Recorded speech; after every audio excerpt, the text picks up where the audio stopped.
कैसे आप लोग सब? होपफुली आप लोग सब ठीक होंगे, खैरियत से होंगे, फिट एंड फाइन होंगे। तो टेस्ट क्रिकेट के लिए तो क्या दिन था। दो ऐसे रिज़ल्ट आए जो किसी ने एक्सपेक्ट ही नहीं किया था। ऑस्ट्रेलिया और वेस्ट इंडीज़ का गेम, जो वेस्ट इंडीज़ ने ऑस्ट्रेलिया को आफ्टर 1997 फिर से एक बार ऑस्ट्रेलिया में हराया, वो भी ब्रिस्बेन में, जहाँ ऑस्ट्रेलिया यूजुअली हारती नहीं है। और दूसरा, इंग्लैंड और इंडिया का जो फोर्थ डे रहा, उसमें तो पूरा ही test match upside down turn हो गया। ऑस्ट्रेलिया इंग्लैंड का गेम बाद, ऑस्ट्रेलिया वेस्ट इंडीज़ का गेम हम बाद में बात करेंगे। पहले आ जाते हैं इंडिया इंग्लैंड के गेम पे। उससे पहले आपको याद दिला दूं कि आपको मेरा चैनल सब्सक्राइब करना है, लाइक करना है, शेयर करना है प्लीज़। इंडिया और इंग्लैंड के गेम पे आ जाए तो जब गेम शुरू हुआ था, इंग्लैंड ने पहली इनिंग में 246 बनाए, और वहाँ भी मुझे लगा इंडिया ने उन्हें उन्हें उन्हें कम से कम 50 रन ज़्यादा बनाने दे दिए। 155 पे ऑलमोस्ट 7 हो गया था इंग्लैंड वहाँ। वहाँ बेन स्टोक्स ने बहुत अच्छी पारी खेली फर्स्ट इनिंग में, और इंग्लैंड 246 पे पहुँच गया। इंडिया ने अच्छी बॉलिंग की पहली इनिंग्स में। इंग्लैंड के बैट्समैन स्पिन पे उतना कंफर्टेबल दिखे नहीं। स्टार्ट अच्छा मिल गया था, बेन डकेट, जैक क्रॉली अच्छी अच्छी इनिंग्स खेल रहे थे, बट सडनली जब विकेट्स गिरना शुरू हुई और इंग्लैंड स्पिन के सामने थोड़ा मुझे पहली इनिंग में डाइसी लगे। बैट्समैन जो कंफर्टेबल दिखे फर्स्ट इनिंग्स में इंग्लैंड के लिए, जो रूट और बेयरस्टो। उसके अलावा बेन स्टोक्स ने एक अटैकिंग इनिंग्स खेली जिसके लिए वो जाने जाते हैं बेसबॉल के लिए। और इंग्लैंड एक 246 मार अच्छा स्कोर खड़ा कर दिया, लेकिन इंडिया को बहुत बेहतरीन स्टार्ट मिला। जायसवाल ने फिर से 80 रन मारे, लेकिन उन्हें इस इनिंग्स को कन्वर्ट करना था। इनफैक्ट तीन तीन 80 रन आए बैट्समैन से, जायसवाल, राहुल और जडेजा।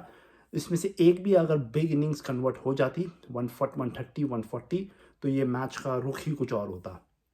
जैसे राहुल द्रविड़ ने आज कहा कि पहली इनिंग में इंडिया ने 70 से 80 रन्स मिस किए, और वो मैं उस बात से अग्री करता हूँ, क्योंकि बहुत ही कुछ पुअर शॉट्स खेले गए। राहुल 86 रन्स पे उन्होंने अपना विकेट फेंक दिया। श्रेयस अय्यर 35 रन्स पे उन्होंने विकेट फेंक दिया। शुभमन गिल जो सेट होते दिख रहे थे 23 रन्स पे, उन्होंने अपना विकेट फेंक दिया। तो गेम इंडिया ने इंडिया के बहुत बैट्समैनों ने इंग्लैंड को विकेट्स फेंकी है। इनफैक्ट ऐसा लगा नहीं कि उनके स्पिनर्स में ऐसा कुछ था जो इंडियन बैट्समैन को तंग करे। इंडिया ने फिर से एक अच्छी पारी, अच्छी इनिंग्स बढ़त ले ली थी। 190 रन्स की लीड थी, और मुझे तो लग रहा था कि ये थर्ड डे पे इंग्लैंड स्ट्रगल करेगा और ये गेम फोर्थ डे मॉर्निंग तक ख़त्म हो जाएगा। लेकिन मैं बहुत गलत था। क्रिकेट कहते हैं ना, गेम ऑफ ग्लोरियस अनसर्टनिटीज़ है, और इसने हमें फिर से प्रूव कर दिया कि आप जो भी सोचो, ये गेम एक अलग ही लेवल पे जब जाती है टेस्ट क्रिकेट, तो आप इस पर प्रेडिक्ट नहीं कर सकते। फोर्थ डे जब शुरू हुआ तब ओली पॉप तो ऑलरेडी 148 पे खेल रहे थे, और क्या बेहतरीन इनिंग्स खेली उन्होंने। ओली पॉप ही एक डिफरेंस कर गए उस इनिंग्स में, क्योंकि कोई भी इंग्लैंड का बैट्समैन चला नहीं। बुमराह थर्ड डे इवनिंग में उन्होंने एक बेहतरीन स्पेल डाला जिसमें उन्होंने 2 विकेट लिए, और इंग्लैंड एक पॉइंट पे 165 पे 6 था। वहाँ से फोर्थ डे पे जब आ जाए हम, तो ओली पॉप और रेहान अहमद ने गेम स्टार्ट किया। रन्स आते रहे, छोटी छोटी पार्टनरशिप बनते गई। टॉम हार्टली जो एक डेब्यू पे अब एक लेफ्ट आर्म स्पिनर के जाने जाते हैं, और पहली इनिंग में तो उन्होंने बहुत रन्स खाए। ज़रा सी भी बॉलिंग में कंफर्टेबल नहीं दिखे वो, लेकिन बैटिंग में उन्होंने ओली पॉप का अच्छा साथ दिया। ओली पॉप एक एंड पे जमे रहे, हार्टली दूसरे एंड पे स्कोर करते रहे, और थोड़ा थोड़ा करके इंग्लैंड फ्रॉम 165 पे 6 जा थे पहली इनिंग में, उन्होंने उसे स्ट्रेच कर दिया 420 तक। और ये है, मैं मानना चाहूँगा कि इंडिया की बहुत बड़ी गलती थी, स्पिनर्स की बहुत बड़ी गलती थी। कैप्टनसी भी रोहित शर्मा की कुछ जगह पे बहुत ही क्वेश्चन मार्क्स थे। इंडियन स्पिनर्स सेकेंड इनिंग्स में इतने रन्स दे देना हमेशा में दिखता नहीं है, लेकिन मैं यही कहना चाहूँगा, हमारे इंडियन स्पिनर्स लास्ट 4 से 5 साल से आप ऐसी विकेट्स पर बॉलिंग डाल रहे हैं जहाँ बॉल पहले दिन से बिग टर्न होना शुरू हो जाता है। रैंक टर्नर्स दिए जाते हैं जिन पे वो 5 विकेट 6 विकेट ले लेते हैं, सब खुश हो जाते हैं। और जहाँ इंडिया ऐसी पिचेस पे दूसरी बॉलिंग करने आता है और आखिरी बैटिंग इंडिया को करना है, तो इंडिया भी ऐसी सब पिचेस पे टेस्ट मैच हार जाता है। ऐसे 3 इंस्टेंसेस हुए थे ऑस्ट्रेलिया के अगेंस्ट पूना में 2017 में। एक बार ऑस्ट्रेलिया के सामने अगेन लास्ट ईयर इंदौर पे हुआ था वैसे सेम सिचुएशन, और एक बार इंग्लैंड ने चेन्नई में इंडिया को फंसाया था।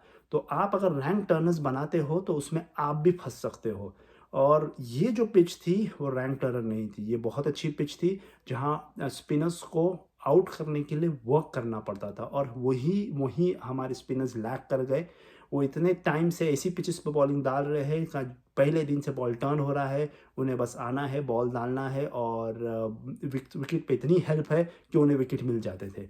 और यही प्रॉब्लम हुआ, ये पिच में ऐसा कुछ था नहीं, यहाँ वर्क करना पड़ता था, हेल्प थी, लेकिन ऑली पॉप मानना पड़ेगा, सल्यूट है, क्या इनिंग्स खेली उन्होंने। मैं हमेशा से कहता था कि वो टेक्निकली बहुत परफेक्ट बैट्समैन है, लेकिन स्पिन के अगेंस्ट इतना परफेक्शन उन्होंने, इतनी परफेक्टली उन्होंने अटैक और डिफेंस को कंबाइन किया। रिवर्स स्वीप्स उनके देखने लायक थे, सॉफ्ट हैंड से खेलते रहे, थोड़ा लक ने भी उनका साथ दिया, लेकिन ऐसी सब पिचेस पे लक चाहिए आपको। और उन्होंने एक बेहतरीन इनिंग्स खेली। इनफैक्ट वो जब आउट भी हुए वो टीम के लिए ही सोच रहे थे, 196 पे थे वो, 200 के लिए आराम से कर सकते थे, लेकिन वो एक पैडल लैप शॉट T20 का शॉट खेलने गए क्योंकि 9 विकेट हो गए थे। उसके बाद जब इंडिया बैटिंग पे आई तो मैं बहुत डिसअपॉइंटेड था, क्योंकि स्टार्ट से ही लगा कि प्रेशर में है इंडियन टीम, और यही होता है, बड़ा मैच होता है या एक क्रिटिकल सिचुएशन होती है, जो प्रेशर सिचुएशन रहती है, वहाँ वहाँ हमारे इंडियन बैट्समैन कुछ नहीं कर पाते हैं। यशस्वी जायसवाल डबल माइंड में दिखे कि अटैक करूँ डिफेंस करूँ। रोहित शर्मा ठीक लगे, अच्छा लगे, ऐसा लगा कि बड़ा स्कोर कर जाएंगे, लेकिन अगेन जैसे ही इंग्लैंड स्पिनर्स आए और उन्होंने उन्होंने 2 विकेट निकाले, एक जायसवाल का और गिल का, उन्होंने इंडिया पे प्रेशर डाल दिया। गिल अगेन उन्होंने गिल और जायसवाल को ये सब मौके गंवाने नहीं होंगे, क्योंकि यहीं आप एक टेस्ट क्रिकेट में प्रूव कर सकते हैं अपने आप को। ऐसे सब मौके अगर वो अगर नहीं नहीं अगर बिग बिग रन्स मार सके ऐसी सिचुएशन में, तो जल्दी उन पे क्वेश्चन मार्क्स हो जाएंगे। गिल स्पेशली बहुत ही हार्ड हैंड से खेलते हैं स्पिन को, और वो सही नहीं है। श्रेयस अय्यर का भी यही है कि बहुत बहुत ही हार्ड हैंड से जाते हैं ऐसी सब पिचेस पे खेलने के लिए, जहाँ थर्ड डे फोर्थ डे पे बॉल टर्न हो रहा है, वहाँ वो प्रॉब्लम में आ सकते हैं। राहुल ठीक लगे, ये टेस्ट मैच में पहली इनिंग में भी उन्होंने 80 रन मारे थे, लेकिन अगेन विराट कोहली इस सेकंड टेस्ट में भी नहीं है, और अगर राहुल अगर उनकी जगह पे एक बड़ा स्कोर नहीं कर पाते हैं तो इंडिया प्रॉब्लम में आएगा। रोहित शर्मा अगेन उन पे बहुत बड़ी जिम्मेदारी थी, लेकिन अगेन स्टार्ट मिलने के बाद वो भी आउट हो गए, और टॉम हार्टली ने बेहतरीन गेंदबाजी की। डेब्यू था, पहली इनिंग में तो पूरा ही आउट ऑफ कंट्रोल थे, half volleys, full tosses, half trackers, उनके इनफैक्ट सभी स्पिनर्स पहली इनिंग्स में एकदम ऑर्डिनरी लगे, लेकिन सेकेंड इनिंग्स में टॉम हार्टली ने अपना अपना अपना टैलेंट दिखाया, और जहाँ पिच में थोड़ी सी हेल्प मिली उन्होंने इंडिया का सफाया कर दिया। बेस्ट बॉलिंग फिगर्स थे उनके as a debut for England, 7 wickets निकाले उन्होंने, और India what all over the places. In fact India की ये लॉस मोर देन 80 रन भी हो सकता था। इंडिया सिर्फ 28 रन से हारा, क्योंकि अश्विन और भरत ने नीचे आके एक अच्छी पार्टनरशिप की, सिराज ने कुछ रन मारे, बट जहां इंडिया के 5-6 विकेट हो गए थे, वहाँ इंडिया फिनिश हो गया था। एक और मैं बताऊंगा जहां मैच टर्न हो गया, वो था जडेजा का रनआउट। बेन स्टोक्स ने जडेजा ने क्विक सिंगल के लिए शॉर्ट लॉन्ग ऑन पे भागे, और बेन स्टोक ने डाइव करते हुए वंडरफुल फ्लिक मारा स्टंप पे, और वो जडेजा रनआउट हो गए। बेहतरीन एथलेटिज्म एट इज बेस्ट था वो। बेन स्टोक्स इंजरी प्रोन रहे, लेकिन जो एफर्ट डाला है उन्होंने वो रनआउट करने में, वहाँ से गेम तो पूरा ही इंग्लैंड के हिस्से में आ गया। फोर्थ डे पे पूरा टर्न अराउंड हुआ। बहुत कम टेस्ट मैचेस होते हैं जो जहाँ जहाँ एक ही दिन में पूरा टेस्ट मैच चेंज हो जाता है। जहाँ मुझे याद आता है, एक 2001 में इंडिया ऑस्ट्रेलिया का था, जहाँ इंडिया ने फॉलो ऑन करके फोर्थ डे और फिफ्थ डे पे टेस्ट मैच टर्न कर दिया था। और ये टेस्ट मैच हुआ जब 3 दिन इंडिया इतना डोमिनेटिंग खेला, और फोर्थ डे पे टेस्ट मैच एक दो बुरे सेशन बैटिंग के, और इंडिया टेस्ट मैच हार गया। इंडिया को ज़्यादा परेशान होने की ज़रूरत नहीं है। कुछ चेंजेस करने होंगे मेरे हिसाब से। अक्षर पटेल या जडेजा, दोनों में से आप एक को खिलाओ, और कुलदीप यादव को एज अ वैरायटी के हिसाब से, स्पिनर के हिसाब से खिलाओ आप। जहाँ पिच अच्छी होंगी, अच्छी बैटिंग ट्रैक होगी, जहाँ स्पिनर्स को तीसरे चौथे दिन हेल्प करने मिलेगा, वहाँ कुलदीप यादव के वेरिएशंस आपको काम आएंगे। इंडिया बैटिंग में श्रेयस अय्यर और Shubman Gill has to stand up. ये दोनों में से जो भी स्कोर नहीं कर पाया सेकंड टेस्ट मैच में, आई थिंक विराट कोहली उनकी जगह पे थर्ड टेस्ट मैच में आ जाएंगे। तो बेहतरीन टेस्ट मैच दे रहा। भले इंडिया हार गया बट टेस्ट मैच देखने में बहुत मज़ा आया। होपफुली जो दूसरे टेस्ट मैचेस है इंडिया और इंग्लैंड के, उसमें भी पिचेस इतनी स्पोर्टिंग रहेगी। आई होप इंडियन क्यूरेटर्स ऐसी पिचेस नहीं बनाए जहां मैच 2 या 3 दिन में फिनिश हो जाता है, क्योंकि ऐसे टेस्ट मैच में देखने में मज़ा आता है। ऑस्ट्रेलिया वेस्ट इंडीज़ का भी गेम बेहतरीन हुआ, उसकी बात मैं अपने अगले वीडियो में करूँगा। होपफुली आपको ये मेरा वीडियो पसंद आया होगा, और अगर पसंद आया तो प्लीज़ सब्सक्राइब करने नहीं भूलें। तो आज के लिए इतना ही दोस्तों।